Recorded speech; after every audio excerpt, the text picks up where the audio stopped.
JNTUK UCEK computer science and engineering విభాగం ఆధ్వర్యంలో quantum ecosystem technology council of India మరియు national quantum మిషన్ల సంయుక్త సహకారంతో క్వాంటమ్ సైన్స్ అండ్ టెక్నాలజీ అనే అంశంపై జేఎన్టీయూకే అనుబంధ కళాశాలలు వివిధ రాష్ట్రాల్లోని ఇంజనీరింగ్ అండ్ డిగ్రీ కళాశాలల అధ్యాపకులకు అలుమ్ని ఆడిటోరియంలో 2 రోజుల పాటు అవగాహన సదస్సు నిర్వహించారు.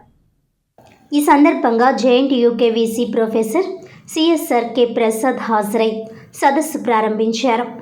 ఈ సదస్సుకు JNTUK IQAC in charge director professor MHM Krishnaprasad, UCEK CSE విభాగం ప్రొఫెసర్ డాక్టర్ ఎల్ సుమలత కోఆర్డినేటర్లుగా వ్యవహరించారు. ఈ సందర్భంగా రాష్ట్ర ఉన్నత విద్యా మండలి వీసీ ప్రసాద్ మాట్లాడుతూ అమరావతిని క్వాంటమ్ వ్యాలీగా తీర్చిదిద్దేందుకు నూతన ఆవిష్కరణలను వేదికగా రాష్ట్రాన్ని తీర్చిదిద్దేందుకు CM Chandrababu Naidu Ratan Tata innovation hub ప్రారంభించడం జరిగిందన్నారు. క్వాంటమ్ ఆల్గరిథంలు, ట్రెండింగ్ స్ట్రాటజీలు, risk assessment, portfolio management optimise చేయడం ద్వారా ఆర్థిక మార్కెట్లలో గణనీయమైన ప్రయోజనం చేకూరుతుందన్నారు. వాతావరణ నమూనాలను మెరుగుపరచడంతో పాటు వాతావరణ మార్పులను బట్టి మెరుగైన ఉపశమన, అనుసరణ వ్యూహాల అభివృద్ధిలో కూడా ఇది సహాయపడుతుందన్నారు. క్వాంటమ్ టెక్నాలజీకి ప్రాధాన్యతనిచ్చేందుకు ఎస్ఈపి 2020కు అనుగుణంగా సాంప్రదాయ డిగ్రీ కోర్సులను కూడా ప్రొఫెషనల్ కోర్సులుగా రూపకల్పన చేసి quantum computing, AI and ML పాఠ్యాంశాలు ఉండేలా నూతన పాఠ్య ప్రణాళికను రూపొందిస్తామని అన్నారు.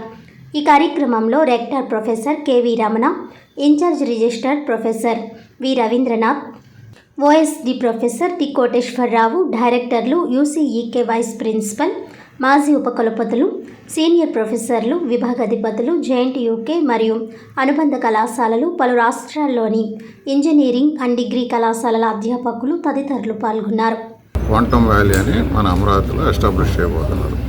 ఆ సందర్భంగా ఆయన రతన్ టాటా ఇన్నోవేషన్ హబ్ అని అమరావతిలో పెట్టి దానికి అనుసంధానంగా ఒక 5 సెంటర్స్ని విశాఖపట్నం, రాజమండ్రి, విజయవాడ, తిరుపతి అండ్ అనంతపూర్లో పెడుతున్నారు. ఈ స్పోక్ అంటారు. ఈ స్పోకులకి ఏంటంటే ఒక ఇండస్ట్రీ పార్ట్నరు లీడ్గా ఉంటాడు. రాజమండ్రి దానికి గ్రీన్ కో వాళ్ళు ఉన్నారు. దానికి నాలెడ్జ్ పార్ట్నర్గా జేఎన్టీ కాకినాడ ఉన్నమాట. అయితే ఆయన క్వాంటమ్ వ్యాలీ కాన్సెప్ట్ని రిలీజ్ చేస్తున్నప్పుడు, ఈ హబ్ అండ్ స్పోక్ మోడల్ చేస్తున్నప్పుడు యూనివర్సిటీ వైస్ ఛాన్సలర్ని పిలిచారనమాట. పిలిచి ఈ టార్గెట్ ఏంటంటే నెక్స్ట్ 25 yearsలో 20,000 ఎంటర్ప్రెనర్స్ని తయారు చేయాలి quantum valley, quantum technology, quantum computing అని అన్నారనమాట. సో ఇప్పుడు జేఎన్టీయూ కాకినాడ మేము అనుకున్నామంటే మేము ఇప్పుడు నాలెడ్జ్ పార్ట్నర్స్గా అమరావతి, రాజమహేంద్రవరం దానికి ఉన్నాము. దానికి తోడు మనం కోర్సులు పెట్టాలి. మ్యాన్ పవర్ కావాలి మనకి. ముందు పిల్లలకి కనుక ఈ క్వాంటమ్ కంప్యూటింగ్ మీద అవగాహన ఉంటే వాళ్ళు దాంట్లో ఆవిష్కరణ చేయడానికి ఆస్కారం ఉంటుంది. అందుకని జేఎన్టీయూ కాకినాడలోను, అట్లాగే కాకినాడకి ఉన్నటువంటి అనుసంధానంగా ఉన్నటువంటి 160 కాలేజీల్లోనూ ఈ క్వాంటమ్ కంప్యూటింగ్ మీద చెప్పాలి, కోర్సులు పెట్టాలి అనుకుంటే ముందు అసలు టీచర్స్కి, అందులో పనిచేసే టీచర్స్కి క్వాంటమ్ కంప్యూటింగ్ అంటే ఏంటి, క్వాంటమ్ సైన్స్ అంటే ఏంటి, వాట్ ఆర్ ద టెక్నాలజీస్, ఏ ఏరియాలో దీన్ని క్వాంటమ్ టెక్నాలజీస్ని అప్లై చేయొచ్చు, ఏ విధంగా మనకి ఇవి అప్లై చేయడం వలన ఏ విధంగా ఉపయోగపడుతుంది అనే దాని మీద ఒక అవగాహన కలగజేద్దామని చెప్పేసి ఈ 2 రోజుల సదస్సు అనేది పెట్టడం జరిగింది. ఈ 2 రోజుల సదస్సులు అంటే ఈరోజు రేపులో క్వాంటమ్ సైన్స్ అండ్ టెక్నాలజీ అంటున్నాం. ఈ క్వాంటమ్ సైన్స్ అలా ఎలా వచ్చింది, ఈ టెక్నాలజీస్ ఎలా వచ్చినాయి, గవర్నమెంట్ ఆఫ్ ఇండియా పాలసీ ఏంటి. గవర్నమెంట్ ఆఫ్ ఇండియా కూడా నేషనల్ క్వాంటమ్ మిషన్ అని ఒకటి స్టార్ట్ చేసింది. దాంట్లో చాలా 6,000 కోట్ల దాకా అంత డబ్బులు పెడుతున్నారు. దాంట్లో ఏంటంటే వాళ్ళు దేశంలోనూ విదేశాల్లో ఉన్నటువంటి ఎక్స్పర్ట్స్తో కొలాబరేషన్ పెడతాం, ఎడ్యుకేషన్ ప్రోగ్రామ్స్ చేయటం, వాళ్ళు కూడా సిలబస్ తయారు చేస్తున్నారు. ఇట్లాగే అన్ని కాలేజీలని, దేశంలో అన్ని కాలేజీలని, యూనివర్సిటీస్ని ఇలాంటి ప్రోగ్రామ్స్ పెట్టమని ఎంకరేజ్ చేస్తున్నారు. సో ఆ పాలసీ కూడా మేము ఇప్పుడు ఇందులో డిస్కస్ చేస్తున్నాం.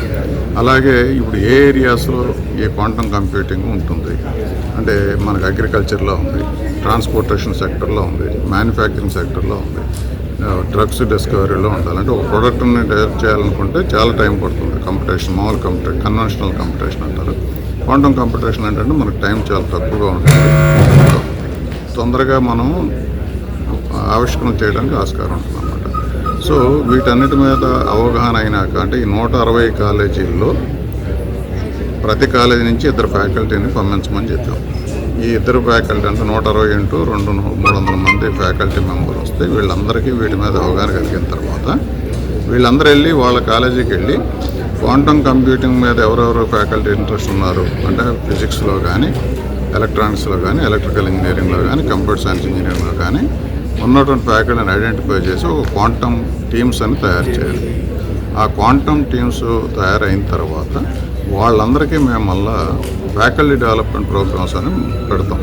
ఈ ఫ్యాకల్టీ డెవలప్మెంట్ ప్రోగ్రామ్స్ ఉద్దేశం ఏంటంటే ఇప్పుడు ఏంటంటే అవేర్నెస్ వస్తుంది. ఈ 2 రోజులు ఉన్న 5 రోజులు ఏంటంటే వాళ్ళు నేర్చుకుంటారు, పూర్తిగా నేర్చుకొని వాళ్ళు స్వతహాగా క్వాంటమ్ కంప్యూటింగ్ చేయడానికి, దాన్ని అప్లై చేయడానికి కావాల్సిన నాలెడ్జ్ని వాళ్ళకి ఏం చేస్తారు, అది చేసి ఆ తర్వాత వాళ్ళు కోర్సులు డెవలప్ చేసి పిల్లలకు పాఠం చెప్పడానికి ఆస్కారం ఉంటుంది. జేఎన్‌టీయూ కాకినాడ ఏమనుకుంటున్నామంటే ఈ సంవత్సరం నుంచే అంటే వచ్చే విద్యా సంవత్సరం నుంచి 25-26 విద్యా సంవత్సరం నుంచే క్వాంటమ్ కంప్యూటింగ్ మీద మైనర్ ప్రోగ్రామ్స్ పెడతాం. సో దానికి కావాల్సినటువంటి ల్యాబొరేటరీస్ డెవలప్ చేస్తాం. ఈ ప్రైవేట్ కాలేజీల్లో, ఈ అఫిలియేటెడ్ కాలేజీల్లో వాళ్ళు చేస్తే వాళ్ళకు కూడా సహాయ సహకారాలు అందిస్తాం. అక్కడ ఉన్నటువంటి టీచర్స్ అందరికీ మనం ట్రైనింగ్ ఇస్తాము. సో మన కాలేజీలోనే కాబట్టి జేఎన్‌టీయూ కాకినాడలో ఉన్న కాలేజీనే కాకుండా మా కాలేజీలు, ప్రైవేట్ కాలేజీలో ఉన్నటువంటి వాళ్ళ స్టాఫ్ కూడా సరైన రీతిలో ట్రైనింగ్ ఇచ్చి పిల్లవాడు ఎక్కడ చదివినా కానీ వాళ్ళకి క్వాంటమ్ కంప్యూటర్ మీద పూర్తి అవగాహన వచ్చి నేర్చుకునేటట్టుంటే అప్పుడు వాళ్ళకి ముఖ్యమంత్రి గారి కళ వచ్చే 5 సంవత్సరాల్లో 20,000 మంది ఎంటర్‌ప్రెన్యూర్స్ తయారవడానికి ఆస్కారం ఉంటుంది. ఇది మా యొక్క ఆలోచన.